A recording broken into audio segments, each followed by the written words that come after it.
This video is not sponsored by any of the companies mentioned. Hi, Shanna Rowe Jackson here from Caution Artist at Play. Welcome back to my channel. Today I'm going to do a quick video where I kind of show you an outline of how I did this piece of taffy, which is part of a larger piece. I figured I would focus on this piece of taffy because it was really interesting, whereas the whole piece, it would be kind of redundant if I did a video outlining every single piece of taffy, since this piece of taffy was made the same way as the rest of them. And so I figured I'd give you an outline. This isn't a step-by-step tutorial. It's just kind of an overview to give you an idea of how I create a piece like this. And later on, maybe I'll do kind of like a topic video using the footage from the whole piece, maybe a Let's Talk Art video or something like that with, just a different subject. I just didn't want to be redundant, and so I figured I'd highlight a piece to try and just kind of show you what I was up to and how I did this drawing. So my first step is to create a watercolor-like wash using my colored pencils. I have my Caran d'Ache palette here, which has a rough side on it. I'm using that rough side to scribble my color on there. And then I am using the Holbein Melts Colored Pencil Blender and just putting a couple of drops. And this is a water-based blender. It's different from OMS and other blenders out there in the fact that it's water-based. And I have to say this technique works best with the melts because it does not stain the paper the same way that an odorless mineral spirits would, or even zest it. And so once I've made my mixture, I'm just going to paint it onto my paper like watercolor, and it creates a nice underpainting for the rest of my colored pencils. It kind of gets rid of that white color and just gives me a great base to work on. Once that layer is laid in, I'm going to let it dry completely, and then I'm going to start coming in with my colored pencils.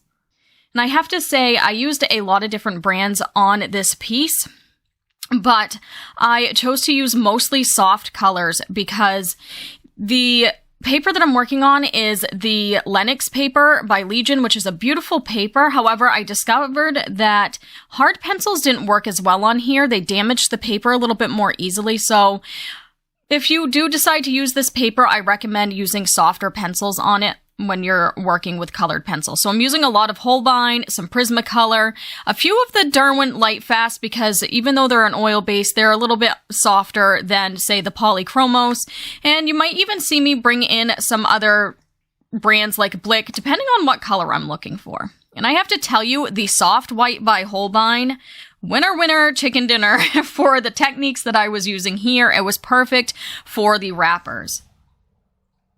And I'm basically looking at my lights and shadows, and something to keep in mind, if you want to do something like this where you're drawing something with wrappers, I suggest you try the technique where you crumple up a piece of paper and practice drawing that crumpled piece of paper, or scrunch up a piece of fabric and draw that to get the techniques down to do something like this. I recommend that when you are learning form anyways, if you're a new artist, because those kind of exercises come in really handy when working on something like this. These are really squished up pieces of candy, right? Because they're soft. And so there's going to be a lot of wrinkles and creases, and there's going to be a lot of places where the light hits the surface and creates different shadows. And because these are kind of pastel colors, taffy tends to be on the pastel side, those shadows might be subtle, but they're still there. And so it's good to pay attention to that, because that's going to be what creates the form and gives them their quintessential taffy look with all the squishes and the little hills and valleys that you might find on the surface. And basically, I'm going over, because the colored pencils that I have, I don't have a ton of pastel colors, because pastel colors don't tend to be very light fast. But that soft white and the Derwent Drawing Chinese white are great in this aspect, because I'm able to burnish with those. That's something that's really good about working with the taffy, is that the wrapper itself is white. And so normally I don't burnish with white because it lightens things up, but that technique was perfect here because that's exactly the look I was going for. So I used a lot of white. The soft white was really instrumental in creating the details and the whites, because it just worked really well on this paper. Whereas my Derwent drawing, even though it's a really soft pencil, it had a harder time. I normally use my Derwent drawing for everything, but it had a harder time on this paper as well, because there were times when it wanted to kind of dig into the layers of pencil and actually take chunks out of the paper. And so that is just something to keep in mind. Normally, when I do something this rigorous, I work on a hot press watercolor paper because I am really, really going ham on it. And so next time I do a project, I am going to go back to my hot press watercolor paper. But this paper is a beautiful paper. It just, I beat my paper up. And so I'm just going to go through and look at all the wrinkles. I am using the lights and the shadows to guide my way. I'm not trying to really do outlines necessarily, but I am looking at where my darks are. I'm looking at where my lights are. I'm using a lot of different grays, and I'm paying attention to whether the gray is supposed to be warm or cool. And that's helped out a lot as well. I'm trying to put some of the cooler grays in the background wrappers. And I didn't do an underpainting of the extra wrapper that hangs off the ends because I needed to rely on the white of the paper as well because, I mean, the wrappers are essentially white. However, white is never white in a painting. So I'm looking at the colors that are surrounding these wrappers, and I am also looking at, again, my warm and cool colors to kind of guide myself with all these different grays. So notice how none of the wrappers are actually fully white other than the most highlighted pieces. And even on the taffy itself, I also was looking to see if there was any colors reflecting from other taffy around it. So that's why part of this green is a little bit cooler near the blue because there was a little bit of blue casting on the green taffy. And this was just a lot of fun. It is a lot of detail work. Each piece of taffy, man, it took a lot of time. This is really sped up, but this piece of taffy might have taken me close to an hour to do if you count all the wrapper and everything else, just because it's actually pretty detailed.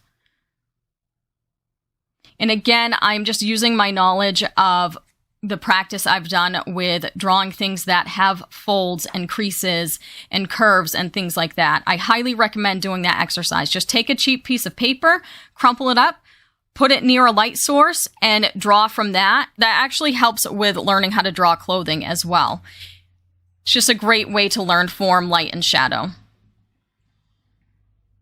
And the thing to remember in this piece, the taffy isn't perfect. You know, if I were to draw a piece of taffy from memory, I probably would just draw a round shape, right? And like some pretty little bow tie looking wrappers at the end, because the human brain works off of iconography. So it works on icons, right? So we think of a piece of candy, we picture a piece of candy in our head. It's a lot more perfect looking than what this actually looks like. I am looking closely at my reference, and I am relying on that to help me with where the light is, where the curves are.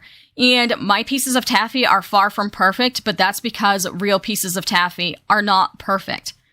Heck, I went to eat some of these and I could barely even get them out of the wrappers. So like, it's, you know, it's something to keep in mind when you're doing realism. People think that realism is perfection. It is, you have a bit of perfectionism in there to achieve realism, but in actuality, you are capturing the imperfections of your subject, and that's what makes them realistic. And I had so much fun with this piece, but like I said, it was time consuming. And each piece of taffy basically follows this same routine. I start out with my underpainting in the colored part, then I go in with my pencils, and then later on I'll come in with some highlights with the brush and pencil touch-up texture titanium white mixture. And I also have some Neocolor 1 wax pastels that I bring in to kind of blend some things out and burnish this a little bit more, especially once the paper has been fully worked, because I don't want to damage the paper. So you'll see that kind of towards the end. And the colors are not going to be exact. I have a ton of pencils that I'm working with, and even then it's not going to be exact colors, but close is close enough when it comes to color. I was really focused, obviously, on my values, my light and shadows, and creating that form. And I really just wanted to capture the nostalgia of the piece. That's why I have the candy series. My candy series is all about nostalgia, and especially for me. And so that's what my aim was. And I did change quite a bit from my reference photo. So I am relying heavily on a reference photo. However, I am making changes where I see fit. For instance, a lot of the background candy seemed yellow or brown in the reference photo, and later on, and even here you can see I went along with that, but I didn't really like it. And so then later on I add more colors in the pieces of taffy that are peeking out in the background. And I also changed different taffy to be different colors as well. So there's a little more reference on how I completed the whole piece as opposed to just this piece of taffy. But I'm focusing on the values around this piece of taffy as well as the values within. And I had sketched this out ahead of time using the grid method, and then I transferred it using pastel, like a light gray pastel.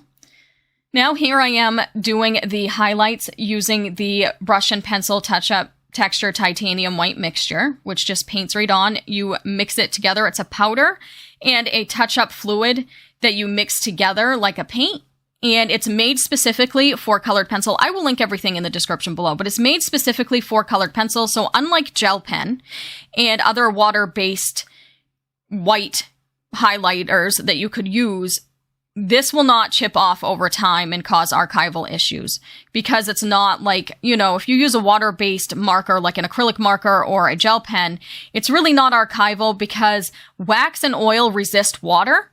And so, you know, like obviously long term it could chip off because you are painting over a wax-based item. And so the touch-up texture titanium white mixture is the way to go when working with colored pencil if you want to get those high highlights. And then I'm going in and kind of bringing some greens back in. And now I'm using my Neo colors to kind of buff up some of those areas that I would have liked to have blended out better, but areas where I didn't want to damage the paper. And then I come back in with my white. And that's how I did this specific piece of taffy, and that's basically how I did all of them. I hope that you found this interesting. I will see you next week. You have a fantastic day.